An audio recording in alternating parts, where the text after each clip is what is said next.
Welcome to the first edition of The Art of Persuasion, a series of podcasts that will describe how to talk about a wide variety of issues. This segment is entitled The Science of Political Persuasion, and here to walk you through the major problems of persuasion and how to overcome them is Bernie Horn, Senior Advisor for both Progressive Majority Action and the Public Leadership Institute.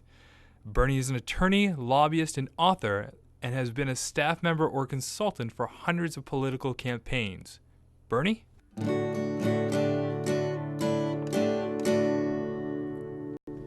Thank you, Michael. Let me mention right up front that almost everything I'm going to say can be found on one of our websites, progressivemajorityaction.org for messaging on dozens of issues, publicleadershipinstitute.org for our blog, our bulletin, and legislative tracking, and progressiveagenda.org for policy ideas and model legislation. So, I'm assuming you're listening to this because you're trying to convince people about politics and public policy. And you're thinking, why won't people listen? Why are they so irrational? After you make a sensible, even irrefutable political argument, why are they still not persuaded? The answer, in general, is when deciding whether to agree with you, people rely on emotion and beliefs far more than facts. And if your listeners hold beliefs intensely, you're probably wasting your time, no matter how many facts you can muster. It is frustrating. But there is a science behind that stubbornness. Let's explore why people's brains react this way and use the information to restructure our arguments to make them more effective. You know, political science is mostly based on the assumption that people act rationally, that their political opinions and the way they vote are based on self-interest. But in reality, that's just not how it works.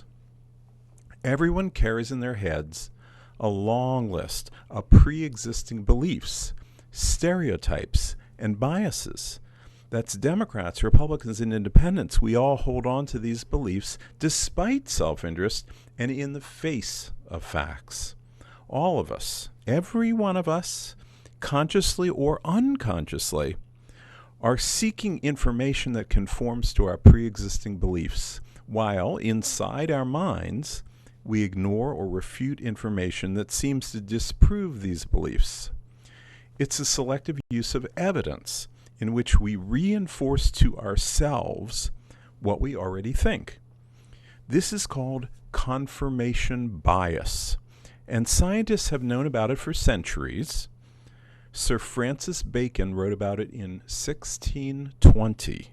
This is what he said, but in modern English, he explained that once a man has formed an opinion, he draws together facts and arguments that agree with that belief. Even when there are more and better facts and arguments on the other side, he finds distinctions to set aside or reject that information so that his original beliefs triumph over everything else. Now, please excuse the male-centric language. This was 400 years ago in England. Bacon was interested in confirmation bias because he was at the forefront of those who are arguing for real science, which requires real objectivity. He was saying if someone approaches science with strong predispositions, he or she will never find the truth. And the same can be said of politics. Now, if you want to know more about confirmation bias, we have a hyperlink on our website to an article entitled Confirmation Bias, a Ubiquitous Phenomenon in Many Guises. And this is a really long academic article, but it is fascinating.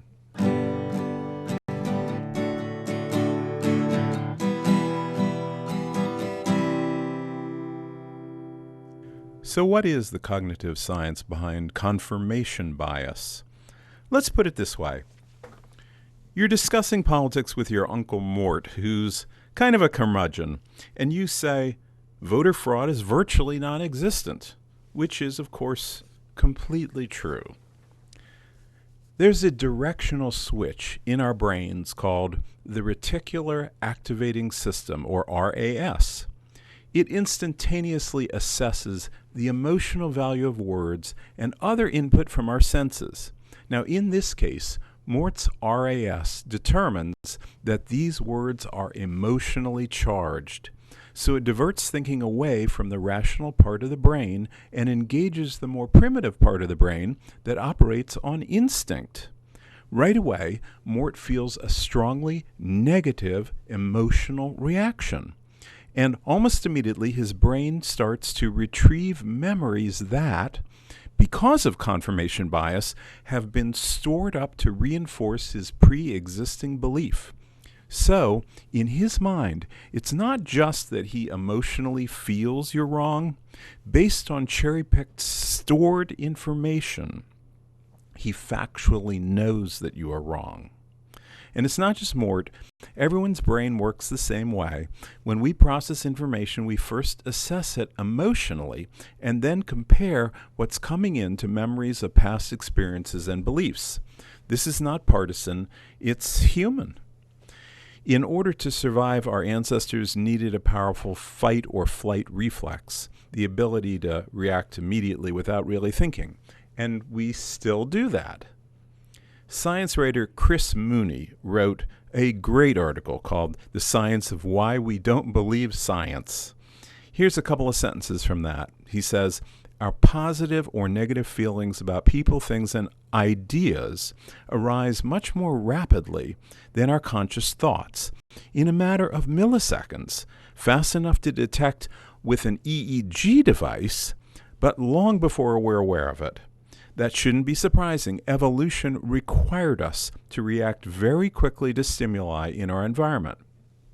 Now, Mooney's whole article is great, and again, we hyperlink to it in our website. As political activists, we wish that we could reason with people and have calm, cool, rational discussions about public policy.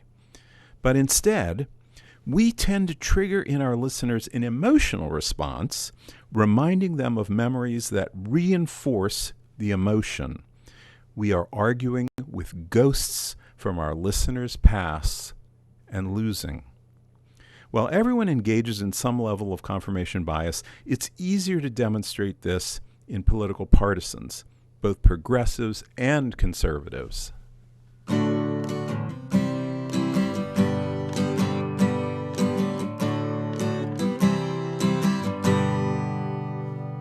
Clinical psychologist Drew Weston of Emory University is the man who wrote the book The Political Brain.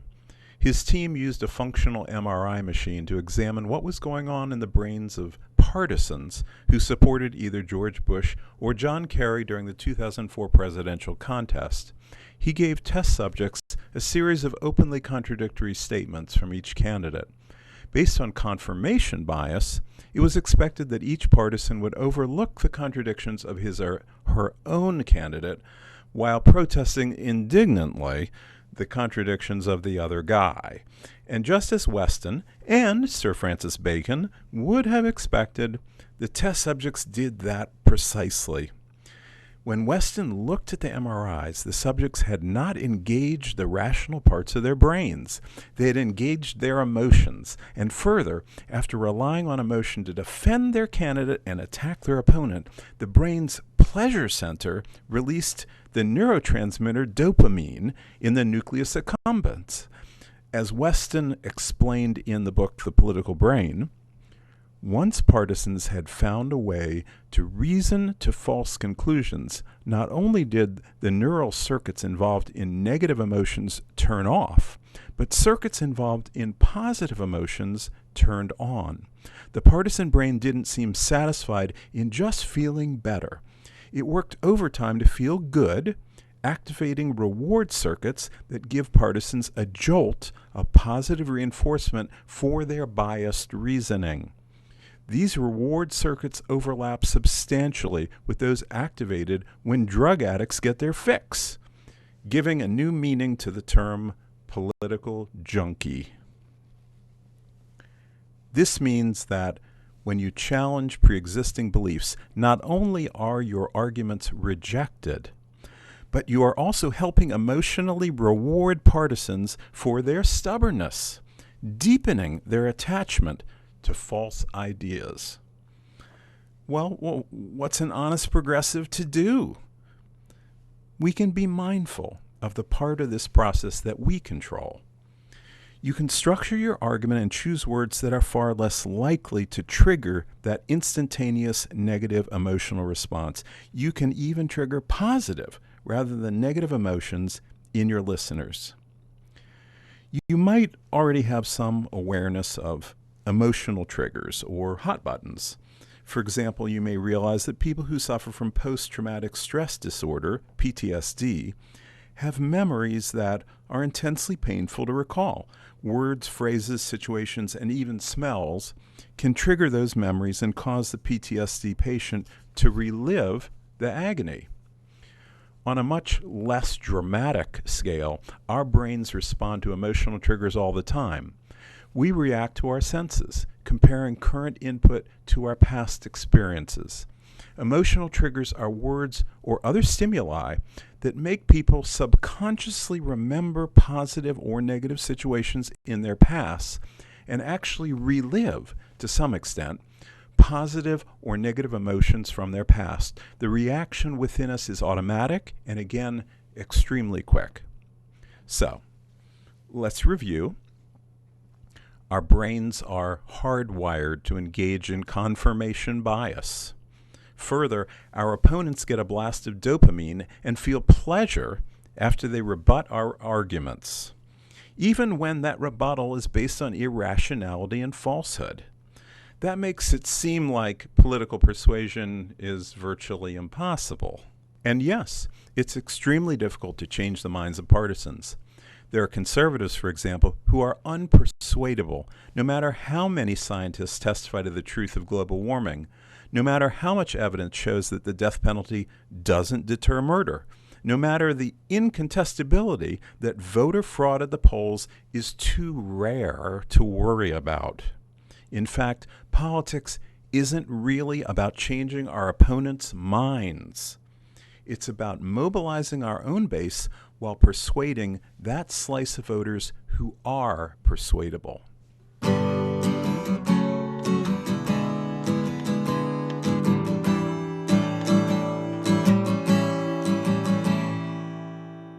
The brains of swing voters work the same as ours, of course, but what makes them persuadable is that they're not trying so hard to confirm their right or left-wing preconceptions.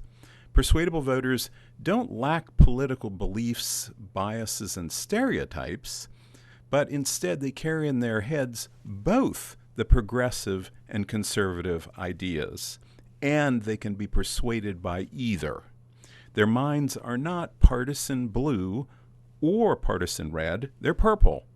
At the same time, they don't tend to hold on to political beliefs with the intensity of partisans, so they don't feel as much emotional need to defend them. To persuade these Americans, we must appeal to beliefs already in their brains that support our solutions and steer away from preconceptions that seem to justify conservative policies. In addition, we need to avoid negative emotional triggers, so a listener will engage his or her rational brain. Let me emphasize, this is key. Don't trigger a negative emotional response. Be aware that in a listener's head, there's an emotional traffic light. Don't turn it red, stopping him or her from following your argument or even listening to it. Taking all of that into consideration, let me present 5 rules to help you overcome confirmation bias and emotional triggers. Rule number 1, never say you're wrong. Quite simply, if you say you're wrong, your listener will stop listening. You need to engage the part of his or her brain that will reflect on your argument, not react to it. Similarly, never let your own emotions do the talking. When you're about to speak in anger, take a deep breath and shake it off. Voicing your emotions will make you feel good. You'll get a shot of dopamine in your brain, but it won't help you persuade.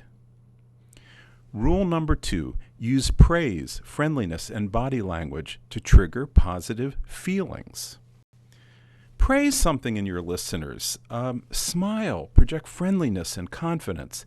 Indicate that you are in some way part of the same group or you're on the same side. It's not that people will adopt your political positions because they like you. It's that they will keep their minds open.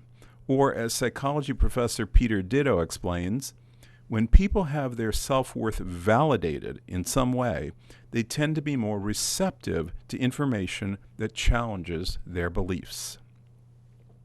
Rule number 3, start any argument in agreement with your listeners. This advice was central to Dale Carnegie's classic book, How to Win Friends and Influence People. Find a point of agreement. Give your audience a bridge from their preconceptions to your solutions. The goal is not to change people's minds. It is to show them that they agree with you already. Begin by expressing empathy and shared values. Demonstrate that you understand their problems and concerns. Voters quite reasonably conclude that you can't fix their problems if you can't understand them. You can read much more about starting an agreement in our book, Voicing Our Values, A Message Guide for Candidates and Lawmakers, on our website. Rule number 4, don't use emotionally charged phrases. Progressives often talk to persuadable voters the way we talk to friends in our base.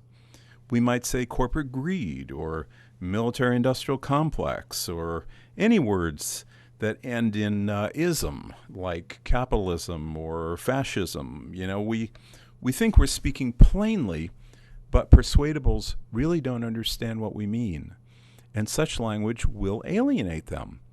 Or we might draw sharp conclusions about our opponent's proposals, saying that they're immoral or they're insane.